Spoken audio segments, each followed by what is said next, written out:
con nuestro estilo de pluralidad, de dar espacio a todos los sectores, vamos invitando a todos, o pretendemos invitar a todos, algunos aceptan la invitación, otros no, pero nosotros queremos principalmente cuando estamos en una etapa preelectoral, como en esto que son las PASO, invitar a todos los que encabezan determinadas listas, ¿no? Sabemos que en Misiones hay representantes y gente que está encabezando listas de candidatos o precandidatos a diputados provinciales. Y en este caso convocamos a Eduardo Cantero, que es precandidato a diputado provincial del Partido Obrero, ¿no? Buenas noches, ¿cómo está? Buenas noches, ¿qué tal? ¿Cómo estás? De Izquierda. Sí, soy precandidato a diputado nacional por el Partido Obrero dentro del Frente de Izquierda de los Trabajadores Unidad. ¿Quién es Eduardo Cantero? Bueno, yo soy docente, soy profesor en Historia, trabajo en los niveles medio y secundario, soy militante del Partido Obrero, en el sector, en los distintos frentes que el partido interviene, y bueno, soy padre de familia, tengo 2 hijas. ¿De dónde sos? Soy Aristóbulo del Valle. Generalmente uno, al menos los que estamos en los medios, le preguntamos a los que no están insertos en los partidos mayoritarios o dentro del poder, ¿por qué el Partido Obrero? Porque en mi caso es un proceso de desarrollo de lo que nosotros llamamos la conciencia, donde uno se da cuenta de que este sistema social, así como existe, nos condena a nosotros los trabajadores a una vida de miseria, como los casos que se relataban antes de que estuviera yo aquí, y hablamos de un Estado que solamente está construido para garantizar la supervivencia de una clase dominante, una clase social como es la burguesía, que vive a costa de nuestro trabajo y de explotarnos terriblemente. A partir de eso, de esa comprensión, uno se da cuenta de que hay que construir un partido propio de su clase, ¿sí? Que estos partidos como el peronismo, el radicalismo, los llamados partidos populares en su momento, cumplen un rol nada más que de, si se quiere, de contención y de mantenimiento del sistema social, y si uno realmente quiere independizar a la clase, uno quiere tener una vida digna, como se suele decir, o uno quiere vivir bien y uno no quiere ser un miserable para toda su vida, tiene que desarrollar un partido propio de su clase, de sus intereses, y a partir de allí la necesidad de construir este partido mediante la militancia y la discusión directa con nuestros propios compañeros de clase, los trabajadores, en los distintos espacios donde estamos. ¿Comenzaste a participar en política partidaria dentro del mismo Partido Obrero o ya tuviste experiencia en otros partidos? Yo soy un ejemplo, si se quiere decir de una manera, de cómo un trabajador va desarrollando conciencia a lo largo de su intervención. Yo, inclusive mis primeros planteos o cuestiones sociales tienen que ver con acciones. Mi familia es católica, entonces me formé dentro de esa religión, y entonces por ahí las primeras cuestiones sociales venían por ahí. Después estuve en el Partido Socialista, milité allí un tiempo, y después de eso sí, bueno, ya hice un pasaje, y cuando vuelvo a militar efectivamente orgánicamente en un partido, lo hago en el Partido Obrero. Nunca dentro de los partidos que recién los denominabas como populares, ni el radicalismo ni el peronismo, digamos, ¿no? No, nunca una militancia. Familiar, mi viejo es peronista, mi mamá es radical, o sea, tuve esas discusiones, pero bueno, o sea, claramente, si bien tuve acercamientos en algún momento, pero nunca militar. Porque bueno, como te digo, o sea, en ese momento no era el espacio, y hoy puedo decir que esos 2 partidos lo único que hacen es garantizar las condiciones de explotación de los trabajadores, como decían las personas que estuvieron antes que yo. La ministra de de Derechos Humanos reconoce que el Estado es un Estado represivo, en el mismo en el que ella es ministra, digamos, y que su partido, que se presenta como un partido popular misionero, que atiende a los deseos de los misioneros, o que busca desarrollar las condiciones para los misioneros, es el mismo Estado que reprime de esta manera, que tiene una enorme cantidad de gente procesada en las cárceles, con todo lo que ella misma contaba, ¿sí?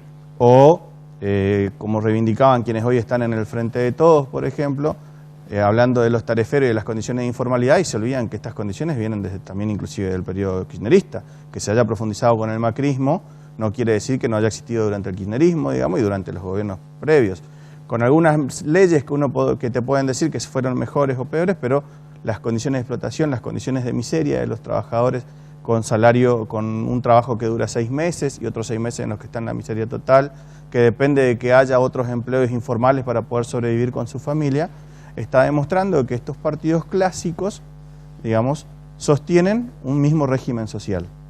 Y por eso nosotros desde el Partido Obrero, cuestionamos esto y planteamos la necesidad de construir un partido de la clase obrera.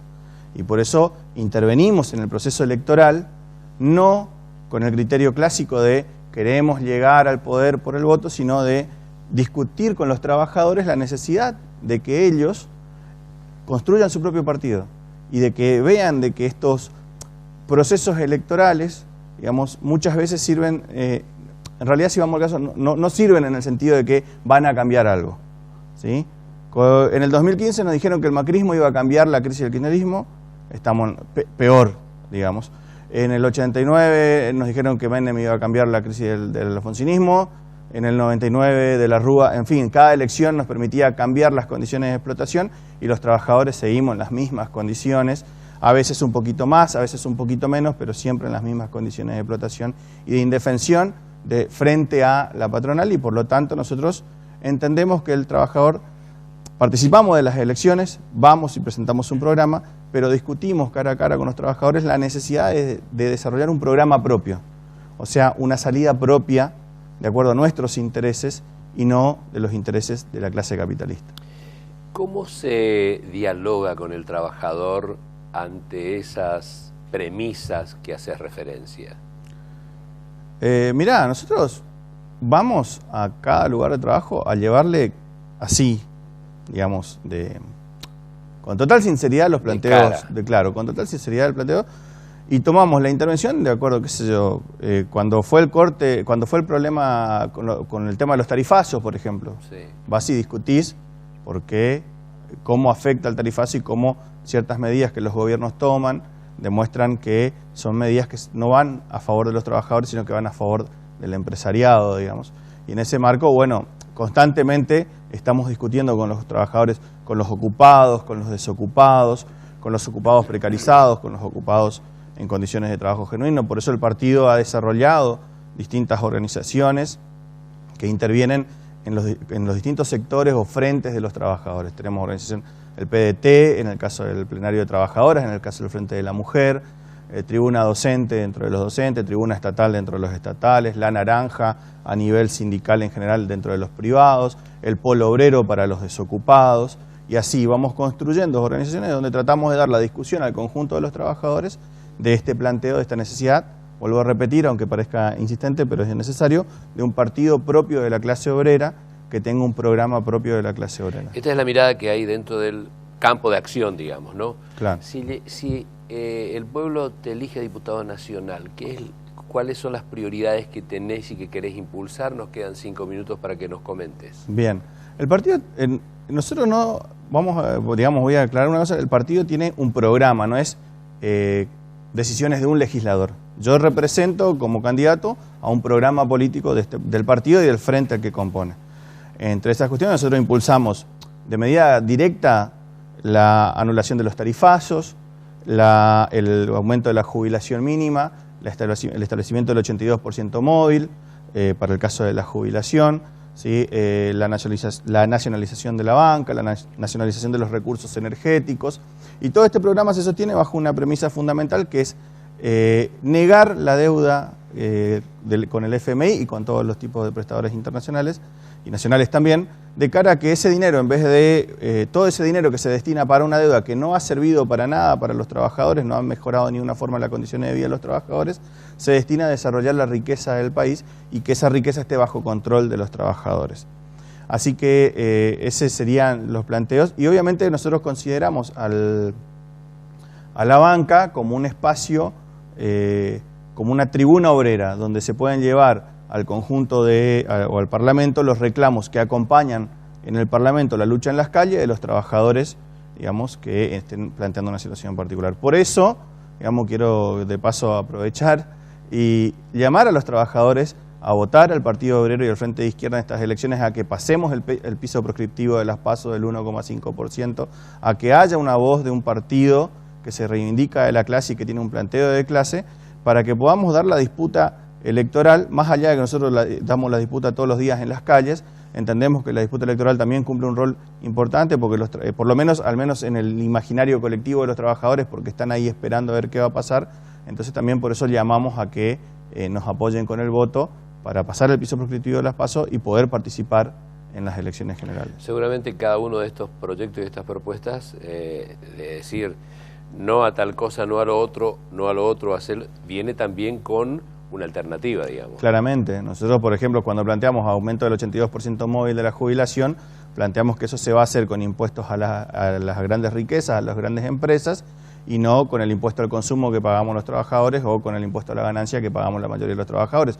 O sea, no es que decimos no porque sí, sino que hay un planteo por la positiva, si querés, para cumplir con esta situación. 2.000 millones de pesos diarios se van en pago de intereses de deuda. Ya con eso es una riqueza importante para desarrollar muchos de estos planteos que hacemos nosotros. Digamos, así que sí, claramente, digamos, no es solamente no, sino que de hecho nosotros decimos, bueno, no a los tarifazos, nacionalicemos las empresas, estaticemos las empresas, centralicemos las empresas energéticas, abramos los libros de las empresas, conozcamos el verdadero costo de estos libros y, de este servicio y pongamos una tarifa acorde.